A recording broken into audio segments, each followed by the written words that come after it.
Welcome to our 5 on 5. Please be joined today by Tish McFadden, a local and an author of Upriver to Morning. Tish, good to see you. Thank you for being here. Hi, thanks, Craig. Thanks for having me. My pleasure. So this is a 5-book series, is that right? Yes, it's a 5-book series. What's the inspiration? How did you do this? Well, it's really a full circle in my life. It started 37 years ago when I was brought to Southern Oregon as a federal archaeologist and cultural resource specialist for the Siskiyou National Forest. Wow. My job was to identify, protect, interpret, and save for future generations prehistoric and historic sites along the Rogue River.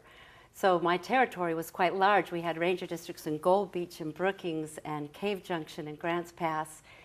So I had a lot of territory to cover, but primarily along the Rogue River is where the prehistoric sites were that I was in charge of protecting. Sure. So that's what brought me to Southern Oregon. Yeah. So that's 37 years ago, a long time.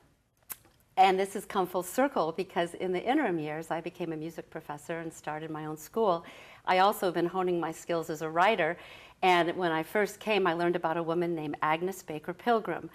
She is a living legend here, really. She's going on 93 years old. She's the oldest living Takelma elder still from her people who lived along the Rogue River Valley for 15,000 years. Wow. So my training was in southern Utah where I learned about the Anasazi culture. I could never meet with a living Anasazi. But here I could come to Southern Oregon and meet a living, very active, very proactive Native American elder whose relations were the sites that I was protecting. So it was beautiful. So years go by, and I meet Aggie again over, she's known fondly as Grandma Aggie, but her name is Agnes Baker Pilgrim. I met her at a book signing last, spring of 2016. She published a book with our local Blackstone Books, and they usually do audio books. They also did a hardcover book, and I'd like just to show this. Grandma Aggie says, "Wake up world." Grandma Aggie says, "Wake up world." And I went to this book signing. It was packed, all adults, and the last thing she said to the audience was, "The best thing you can do for me and the ancient wisdom is to share it with children." Wow. Her word is ripple it out. Ripple out these teachings to children and future generations. Wow. So I went home that night and I thought, well, here I have this long history and experience with the prehistoric world along the Rogue River. I've just met this woman who's produced this book of stories about her childhood and her people and all the wisdom that she was taught growing up.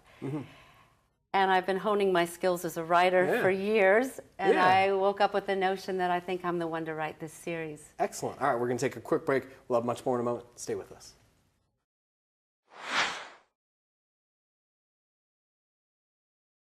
Welcome back to our 5 on 5. Again, we're here with local author Tish McFadden. So we talked a lot about the background and how you came here and all this interesting stuff about what's going on here. But tell us about the books themselves. Well, the book is a journey to wisdom story, and it's written in a folktale style.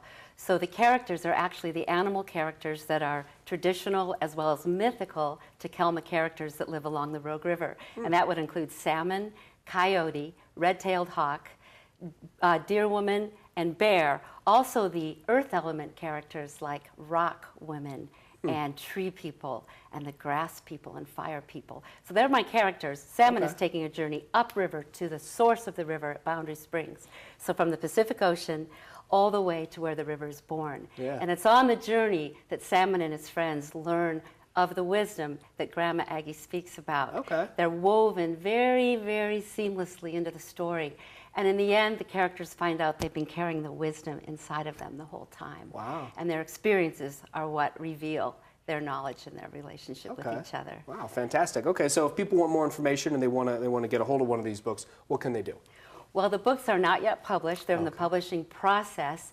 And in the interim, I'm working on getting the teacher guides. And one thing I want to mention is the books do align very well with the Common Core curriculum for schools.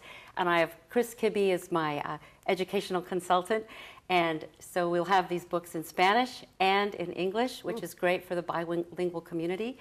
And Tom Doty I want to thank too. As far as where they can get more information, my phone number is 541-601-4507.